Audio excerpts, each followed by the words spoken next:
Al-Quran, karena itu ada magnet tersendiri gitu.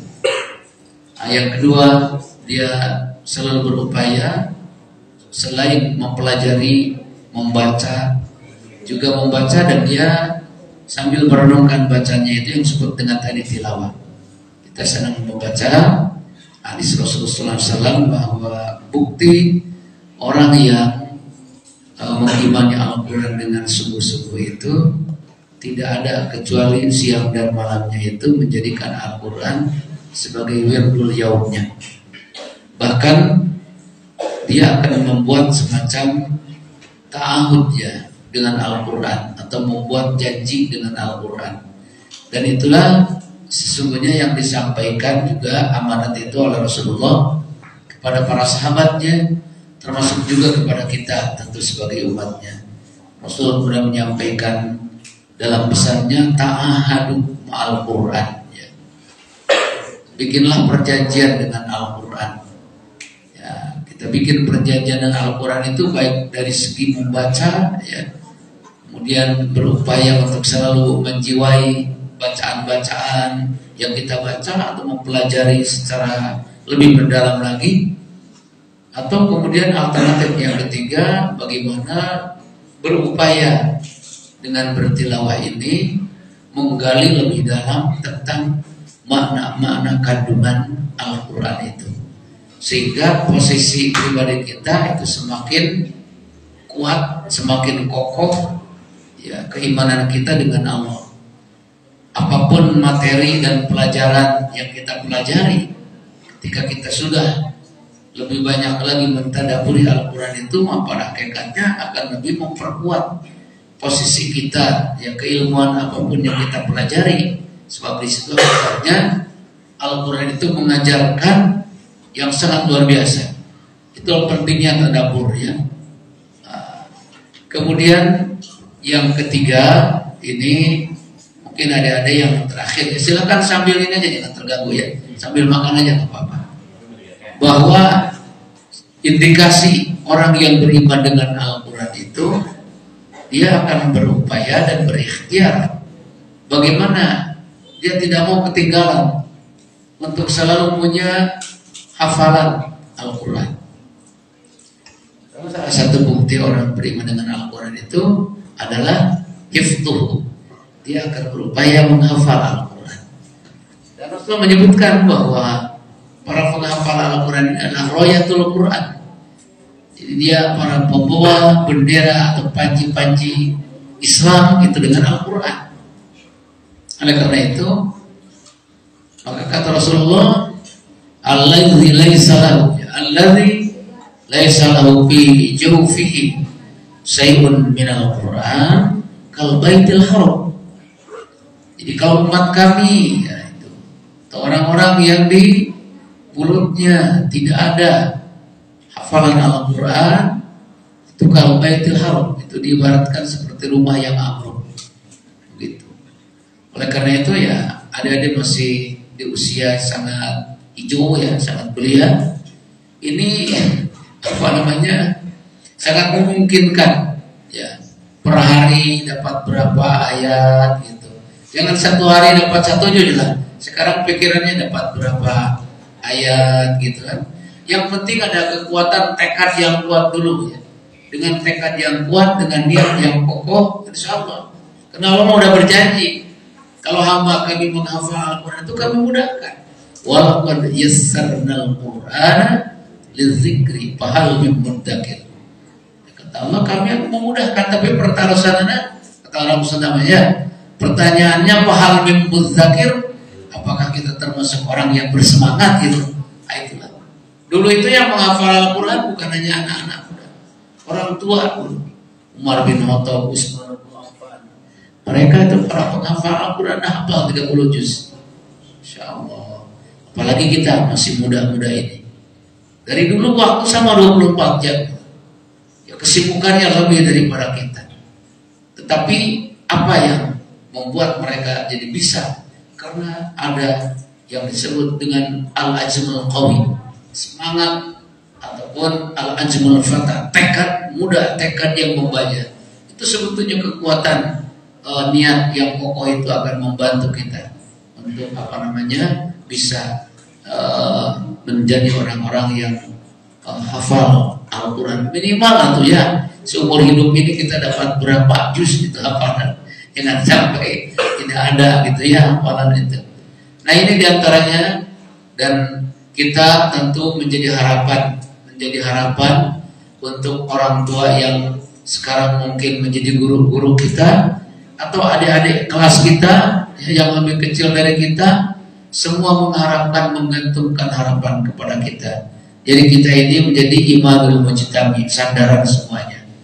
Maka jika pikiran kita jika kemudian dalam jiwa-jiwa kita ini tidak memiliki hamasa, keseriusan, kesemangatan dan tekad yang kuat untuk lebih baik, untuk lebih maju, dan masa depan nanti di tangan kita, pikirannya seperti itu, maka tentu saja kalau tidak ada tekad-tekad itu, bagaimana adik-adik kita, bagaimana orang tua yang sudah tua-tua seperti saya, seperti bapak-bapak guru, dan menggantungkan harapan kepada kita.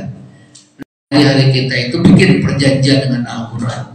Lebih bagus lagi kalau kita punya guru untuk memberikan bimbingan kepada kita mempelajari Al-Quran, sisi membacanya kemudian bacaan yang benar begitu kemudian bagaimana juga menghafal dan punya guru untuk menerima kepada kehidupan kita, sehingga masa depan kita itu akan menjadi cerah. Jangan membuat masa depan kita itu menjadi suram gara-gara kita itu kemudian tidak mau berinteraksi dengan kitab suci kita. Insya Allah anak sekalian, mungkin itu saja yang bisa disampaikan. Tadinya ini lebih banyak, tapi melihat jam yang sudah menuju ke jam 8, perjalanan dari masih mau ke Istiqlal lumayan jauh itu. Nanti guru subuh kan ke sana guru? Iya, insya Allah. Demikian saja mungkin yang bisa disampaikan, diaturkan. Jazakumullahu khairan katsiran. Terima kasih, syukran ala ahsani muta'abbadikum. Terima kasih atas semuanya. Semoga pertemuan ini jadi pertemuan yang akan membersamakan kita, walaupun sebentar bertemu di sini, tapi Allah akan pertemukan lagi nanti di surganya. Amin. Takbir. Masyaallah, barakallahu fikum. Jazakumullahu khairan. Assalamualaikum warahmatullahi wabarakatuh. Waalaikumsalam warahmatullahi wabarakatuh. Syukran jazakumullah khair kepada Abu yang telah memaparkan keilmuannya untuk kita. Begitu banyak pencerahan untuk kita semuanya. Ibaratkan HP kalau sudah habis baterai di cas kembali gitu jadi segar kembali, up kembali gitu apa yang tadinya kita merasa sendiri. Dulu itu pernah Anda juga merasakan ketika menghafal Al-Quran itu merasa sendiri ketika kita menghafal Al-Quran. Ternyata setelah kita keluar, ternyata banyak juga orang-orang yang sama seperti kita menghafal Al-Quran. Jadi insya Allah para penghafal Al-Quran itu jangan merasa sendiri ketika jenuh. Ternyata itu adalah ujian besar, dan di situ Allah menyimpan pahala yang amat luar biasa besar juga di samping itu. Baik, sebelum kita tutup, mungkin ada yang ingin di-sharingkan, mungkin dari Ustaz, dari sana ada yang dipertanyakan terlebih dahulu, atau dari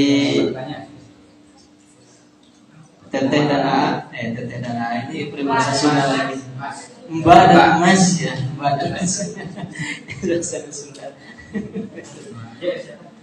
Ada yang ingin bertanya? Gak apa-apa sambil makan tapi tenang, takutnya kesel. Silakan Pak Guru. Silakan. Assalamualaikum warahmatullahi wabarakatuh. Waalaikumsalam.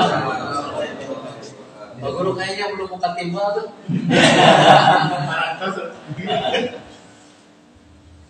Assalamualaikum warahmatullahi wabarakatuh. Terima kasih atas kesempatannya. Saya memang baru kali ini ke sini. Dulu waktu yang pertama itu karena ada sesuatu dan lain hal, jadi tidak ikut. Alhamdulillah setelah ke sini saya jadi tertarik. Kebetulan saya juga punya anak masih TK, laki-laki, dan dekat dengan sini di Brebes. Yang mau saya tanyakan itu untuk proses awal pendaftaran ketika anak masuk. Bagi anak-anak yang misalnya bacaan Al-Quran atau sama sekali belum bisa membaca Al-Quran, itu bagaimana? Apakah masih ada proses harus menunggu 1 tahun baru kemudian masuk, ataukah ada semacam ikdat di sini? Kalau kayak di beberapa pesantren itu kan ada ikdat dulu, baru kemudian masuk ke kelas 1. Itu yang pertama. Kemudian yang kedua, untuk sistem setorannya itu untuk satu ustadz atau ustadzah itu mengampu berapa orang? Terima kasih. Cukup. Assalamualaikum warahmatullahi wabarakatuh. Kayaknya yang menjawab Mudir. Ya, saya Mudir aja yang jawab. Jadi itu pertanyaan pertama lagi ngobrol sama Ustaz tentang bisa dilanjut? Tidak. Anak yang belum mampu baca Al-Quran mau masuk ke sini gimana? Oh iya. Bismillahirrahmanirrahim. Mungkin nanti mencoba menjawab nanti dilengkapi oleh bagian kurikulum ya. Untuk yang masuk ke sini itu sebenarnya kita khusus menerimanya itu dari mulai kelas 1. Kan tetapi mungkin untuk persiapan masuk ke sini itu sebenarnya untuk kelas 1 itu kita tidak ada kriteria khusus harus sudah lancar dulu baca Qurannya sebenarnya. Akan tetapi nanti ada beberapa hal yang mungkin bisa dijadikan persiapan, dan itu bisa nanti ketika daftar ke sini, ketika melakukan tes itu bisa menjadi nilai tambah dan bisa menjadi perhatian kita bisa diterima di sini gitu. Jadi minimal untuk kelas 1 itu yang masuk kelas 1 itu anak-anak itu sudah mengenal huruf hijaiyah, sudah tahu huruf hijaiyah dari alif sampai iya ya. Jadi baru mengenal saja, kemudian mungkin nanti Ustaz Tang bisa menyampaikan ada mengenal harokat fathah kasrah atau dhammah. Jadi kalau untuk membaca lancar itu kita untuk kelas 1 belum kesana gitu untuk ini. Cuman untuk nanti masuk ke kelas 2, kalau pindahan ke kelas 2 baru nanti ada untuk kelas 2 itu dia harus sudah misalnya mampu membaca berapa kalimat seperti itu. Kemudian untuk jumlah halakoh di sini, istilahnya halakoh kalau di sini itu. Kalau di kelas itu kan kalau di sekolah itu kelas, satu kelas satu guru ada 25 ya kalau di tingkat dasar. Kalau di pesantren kita istilahnya itu halakoh kelompok. Jadi satu ustadz itu memegang 10 santri. Jadi 10 anak. Jadi kalau di sini karena usia SD, satu ustadz itu selain ngajar, dia juga bertanggung jawab untuk mengurus yang lainnya gitu ya, dari kepribadiannya dan sebagainya lah istilahnya itu. Itu mungkin 1 berbanding 10 dari mau kelas 1 sampai kelas 6 sama seperti itu. Mungkin Ustaz ada tambahan terkait persiapan masuk kelas 1, Terutamanya dalam masalah kematangan. Oh iya, Kematangan usia minimal 6,5 tahun ya. Kalau dari segi akademik kita tidak menekankan harus lancar dulu gitu ya kalau kelas 1. Tapi kalau dari rumahnya sudah lancar itu lebih prioritas sebenarnya. Kita ada nilai tambahan, jadi istilahnya itu diterimanya itu sekian persen misalnya 80% diterima kalau sudah lancar baca Quran kelas 1 gitu. Tapi kalau masuk kelas 1 misalnya sudah dari rumahnya sudah ada bekal, sudah lancar baca Quran itu lebih bagus lagi gitu. Kemudian dari aspek kematangan paling kita nanti lihatnya dari aspek kematangan, kemandirian biasanya nanti ada melihat dari sana pertimbangan nanti diterima atau tidaknya. Tapi mungkin kalau sudah ada sekarang ini mungkin kita nanti ada pertimbangan lain. Mungkin dari ya. Jadi di sini itu kalau di lembaga-lembaga lain ada istilahnya itu idat ya, persiapan mau dimasukkan ke halakoh tahfidz. Kalau di sini anak-anak yang belum mampu mandiri membaca Al-Quran, maka ada disediakan yang disebut dengan proses dulu pengenalan ya dengan berbagai metode, diantaranya ada ikro, ada kiroati. Tergantung anak-anak itu di rumahnya yang dipelajarinya itu dia memakai metode kiroati atau memakai metode apa? Jadi ikro, maka di sini dilanjutkan setelah melihat proses anak itu belum mampu membaca. Targetnya berapa bulan kan? 2 bulan ya, masalah 3 bulan targetnya itu. Nah, idahnya itu begitu, Ustaz. Idahnya itu begitu. Jadi anak-anak yang belum lancar dan belum bisa mandiri membaca Al-Quran, maka dia kembali dimatangkan di ikroknya atau di kiroatinya, baru nanti dia lebih bisa dimasukkan secara lebih jauh di program tahfidznya gitu. Karena kenapa demikian? Saya begini ya, kalau anak-anak belum bisa mandiri lancar membaca Al-Quran terus dimasukkan di tahfidz memang bisa, tetapi nanti akan terjadi yang namanya verbalisme.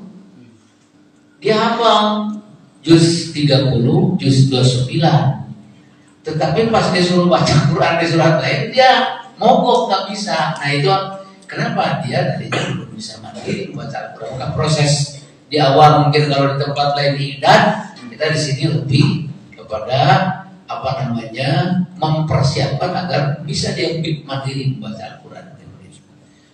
Mudah-mudahan nanti apa namanya dengan pengalaman-pengalaman yang ada mungkin seperti itu ya. Tapi kita tidak menyediakan ruangan khusus idat bagi yang mau masuk. Nah, dimatangkan oleh abi dan uminya saja dulu kalau bisa. Kan di sini tinggal ngelanjutin aja nanti gitu, biar nggak terlalu belekotan jadinya. Iya, itu mungkin bisa mulai sistem setoran ya. Sistem setoran itu biasanya di sini kan anak-anak itu per hari bukan ayat tapi baris kan. Baris. Jadi per hari diminta 5 baris. Dan hasilnya kalau anak yang sudah mandiri dan rajin, juga Allah berikan anugerah kekuatan. Anak kan ada yang cepat, ada yang enggak. Itu ada yang bisa melewati 5, ada yang sampai 5, ada juga yang kuat asal gitu. Tergantung bahan bakunya itu. Tapi intinya anak tidak ada yang bodoh ya, tidak ada istilahnya. Cuman ada yang cepat, ada yang telat gitu. Itu saja. Jadi lebih banyak memberikan pahala mungkin kepada satidnya itu yang agak Allah. Itu saja aja Allah. Tambahannya mungkin tadi. Jadi untuk santri yang baru itu biasanya kita program itu masuk programnya. Jadi bukan ide gitu ya. Kalau di sini saat itu program untuk santri baru itu terutama kelas 1 itu program tahsin. Jadi selama 3 bulan itu anak difokuskan di sana tahsin. Betul tadi kalau dari rumahnya dia sudah terbiasa ikro, berarti kita diselesaikan dulu itu metode ikro itu. Jadi dikecek kalau bahasa Sundanya itu di selama 3 bulan. Baru nanti kalau sudah ada perkembangan sudah lancar kita naikkan ke tahap menghafal. Tapi selama 3 bulan itu tetap kita ada juga menghafalnya tapi klasika. Jadi dia tidak menghafal mandiri, Islam itu hafalnya bareng-bareng. Jadi hafalnya apa cangkem, tapi khusus untuk juz 30 itu. Itu juga untuk kelas 1 sampai surah Al-Balad ya. Targetnya sampai Al-Balad kelas 1 itu. Itu barang-barang hafalannya belum dilepas istilah itu menghafalnya. Makanya kita fokusnya di program itu, program tahsin namanya. Ustaz kalau kesini lagi pada belajar senang. Wah, Ya dulu yang pas subuh. Ya. ya kalau yang pertama dulu kita pas ada. Iya. Lihat itu anak ngantri gitu. Jadi tidak ada persiapan sebelum masuk kelas itu mungkin ya Bu. Misalnya di sini kita tidak ada persiapan. Jadi persiapan di rumah masing-masing. Seperti itu mungkin Proposalnya dari abi uminya, anak saya begini, bacaan Iya. begini, karakternya begini, senang makannya begini. Awalnya kan begitu, di awal itu penyakitnya ini. Gitu. ya ada lagi. Ya mungkin untuk yang kedua dan mungkin yang terakhir ya. Kami mohon pencerahan ya. Rata-rata anak hafal itu kelemahannya adalah masalah istiqomahnya. Ya. Istiqomah ini mau untuk menghafal itu dari hari ke hari itulah yang mungkin banyak naik turunnya, entah itu dari anak-anak ini atau mungkin dari Para penghafal ya sih. ya itu atau mungkin dari kita yang tua itu. Jadi istiqomah itu apa yang sulit itu. Itu bagaimana apa istilahnya upaya untuk menaikkan itu, apakah secara penjuk ada suatu motivasi secara khusus atau apa. Kemudian yang kedua, ada beberapa ustaz yang mengatakan kalau ada anak yang menghafalkan Al-Quran, tapi kok dia itu sukanya hanya mendengarkan musik dan sebagainya, itu sangat menghambat sekali ya, hanya seperti itu. Nah, apakah hal itu juga termasuk sesuatu yang diperhatikan di sini yang terkait itu, misalnya anak boleh pakai headset, dengarkan musik-musik atau di kamar-kamarnya, atau mungkin ada pembatasan atau bagaimana? Saya kira itu. Iya. Terima kasih.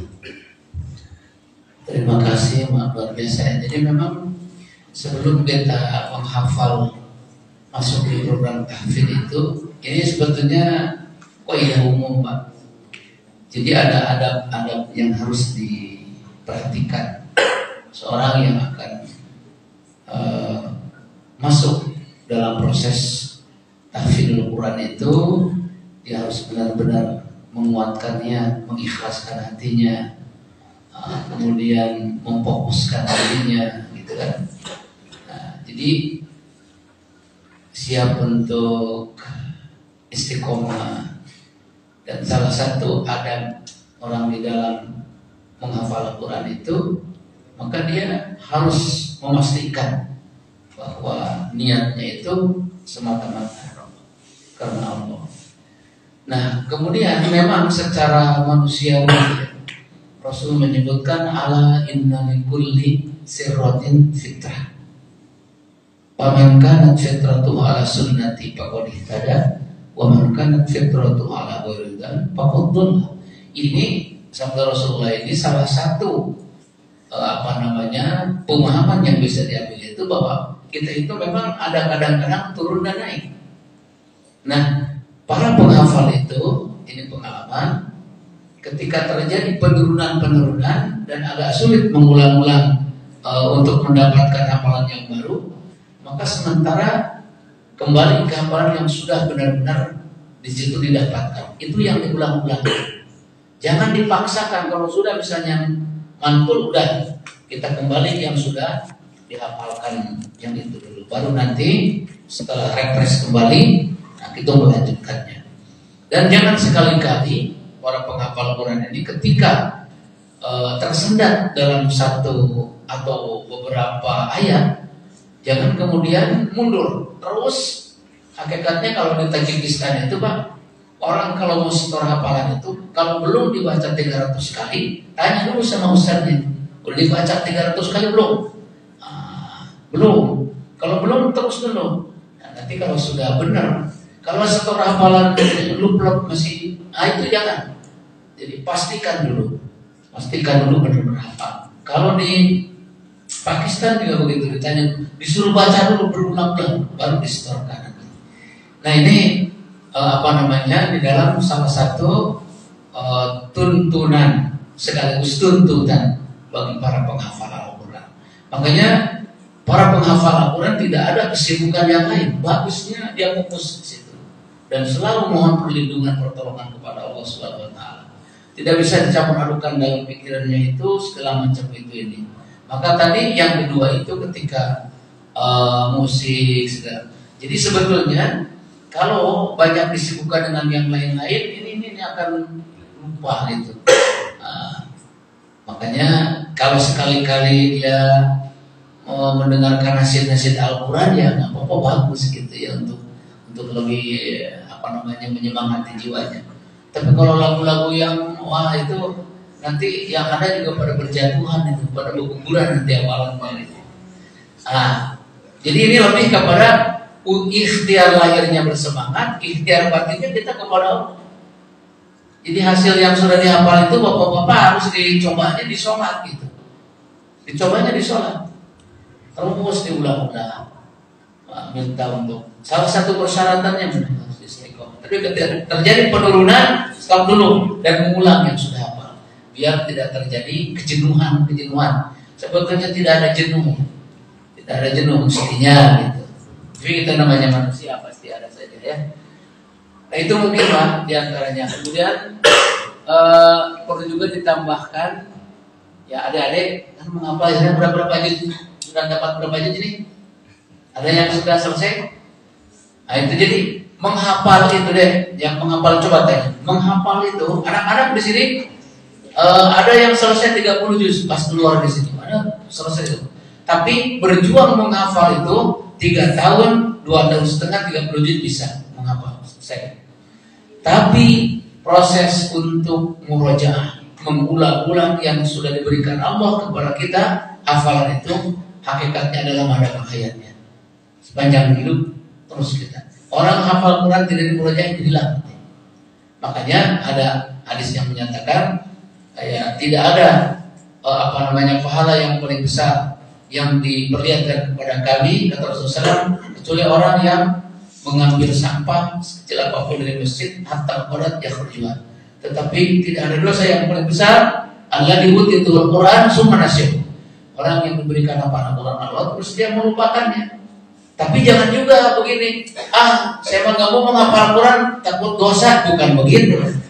Ini kemudian menjadi dosanya itu ketika dia tidak mau murojaah, malas. Ya tidak murojaah. Justru kalau sudah punya hafalan itu harus semakin rajin murojaah. Dan itu nanti diberkahi Allah hidupnya. Kalau nggak ada yang masih muda ya, otaknya akan lebih cemerlang, pikirannya akan lebih jernih. Jika memang kebersamaan dengan Al-Quran semakin lengket gitu ya, insyaallah ta'ala. Kita mungkin Pak ya. Terima kasih. Aku kali ya. Alhamdulillah untuk pemaparan materi sekaligus sharing juga alhamdulillah telah selesai. Dan harapan kami semoga tidak menjadikan sebuah titik kepuasan ya, supaya kita semua masih ada harapan dan rasa ingin terus untuk mencari insyaallah. Dan harapan tertingginya adalah semua kita mendapatkan keberkahan dari Allah Subhanahu wa taala. Setiap waktu yang kita pergunakan dari awal sampai akhir sekarang insyaallah mendapat keberkahan dari Allah Subhanahu wa taala sebagaimana yang dijanjikan oleh Rasulullah SAW. Salah satu dari hadisnya yaitu ketika kita berkumpul dalam sebuah majlis dan situ kita juga menuntut sebuah ilmu, mendengarkan sebuah ilmu, selama kita masih berada di majlis tersebut maka malaikat akan selalu menaungi kita di situ dan akan membacakan istighfar untuk kita semuanya, pengampunan dosa untuk kita semuanya. Baik, Ustaz dan Ustazah dan hadirin semuanya, insyaallah dan waktu sekarang sudah menunjukkan pukul 8:30 kurang 5 menit. Insyaallah. Ya. Insyaallah tidak menjadikan sebuah ini ya, Ustaz ya, insyaallah. Kita akhiri saja mungkin untuk pertemuan. Namun sebelum diakhiri mungkin ada cenderamata. Itu nanti pola terakhir ya. Kita tutup saja untuk pertemuan kita di kesempatan kali ini. Kita sama-sama membacakan hamdalah, istighfar dan doa akhir majelis. Alhamdulillahirabbil alamin. Astaghfirullahaladzim, astaghfirullahaladzim, astaghfirullahaladzim. Subhanakallahumma wa bihamdik, asyhadu an la ilaha illa anta, astaghfiruka wa atubu ilaik. Sekian dari yang selaku pembawa acara dalam kesempatan kali ini. Mohon maaf apabila ada yang salah. Assalamualaikum warahmatullahi wabarakatuh.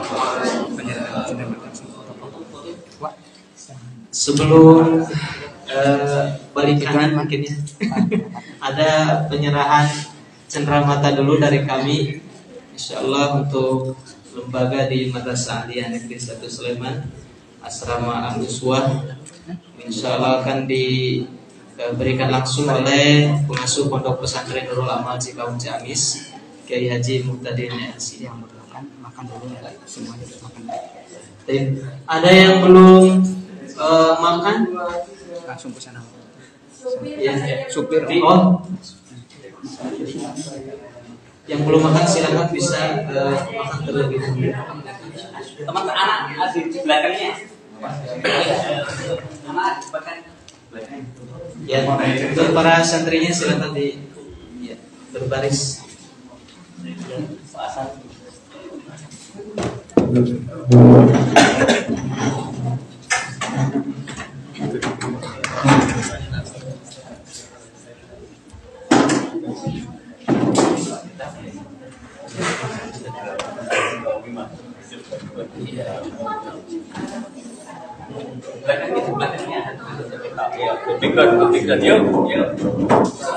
Bismillahirrahmanirrahim. Yang laki-laki bisa dibawa. Yang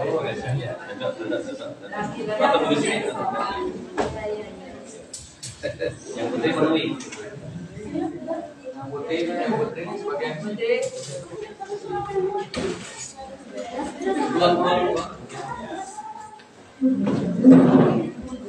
Sebagian ini sebagian lain pindah sini. Ini masih kok di sini belakang Mbak. Mbak Fitri kita sih. Mbak Fitri kok.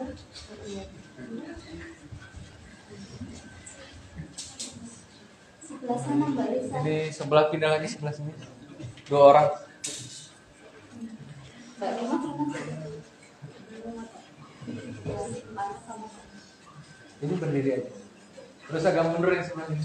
Dikit mundur. Udah. Ini juga sama, agak mundur sedikit. Siap, udah. Ya enggak kelihatan. Nah. Tapi kasihan aku Sulawesi Selatan. Iya.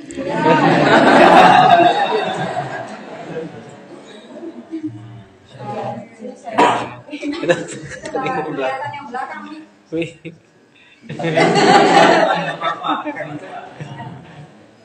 Yang paling belakang bisa ke depan aja. Ke depan yang ibu yang pakai baju hitam. Mobilnya tingginya. Ya begitu ya depan begitu sudah boleh. Ya. Di sini yang paling belakang pindah ke sini aja. Yang paling belakang. Iya enggak kelihatan. Yang paling belakang itu pindah ke sini aja. Tuh. Bisa duduk pakai lutut. Iya, bisa bikin barisan. Yang putra duduk. Putra Maju sedikit. Maju sedikit yang putra. Sedikit dan belakangnya Goni masih. Nah gitu. Sini sudah. Duduk sini. Lutut tegak. Pantik. Oh iya. Ya, Ibu masuk. ya.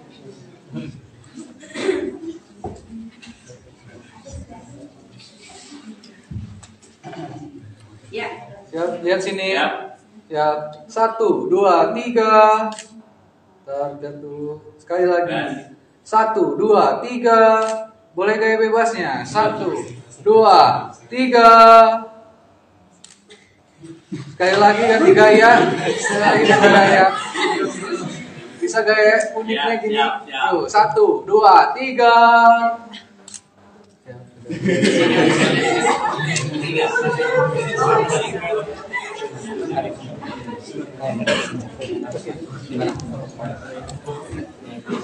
Ternyata selebetnya macam. Terus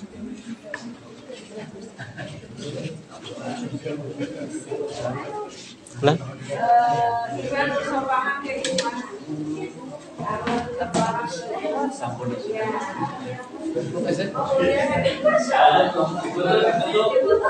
Ini mau menyerahkan ini media. Ini ya. Udah. Ibu itu mak. Masya Allah.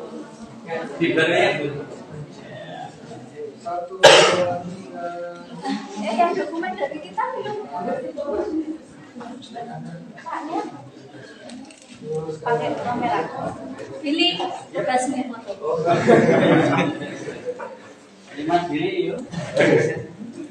1, 2, 3. Silakan. 1, 2, 3.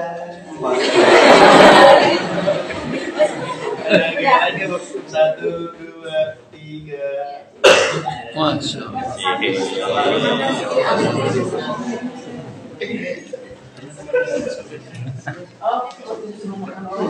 Makan semuanya.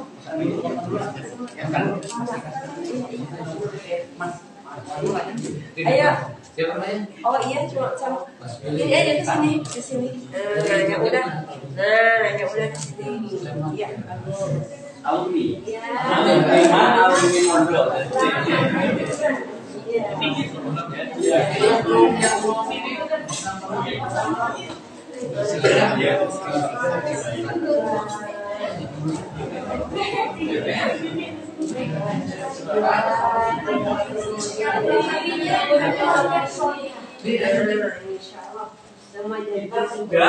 Yang satu lagi takut lupa. Yang ngecas sih.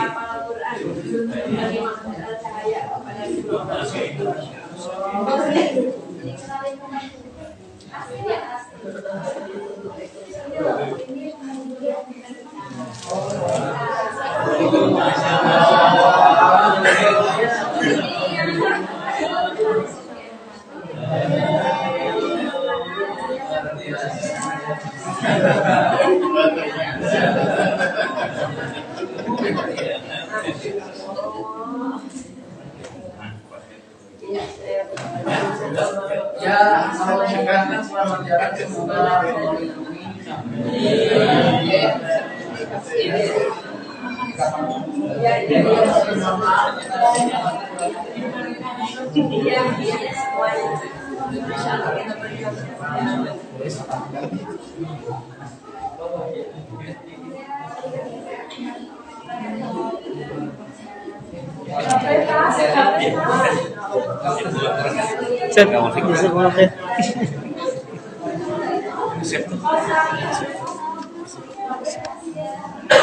Apa yang dikatakan?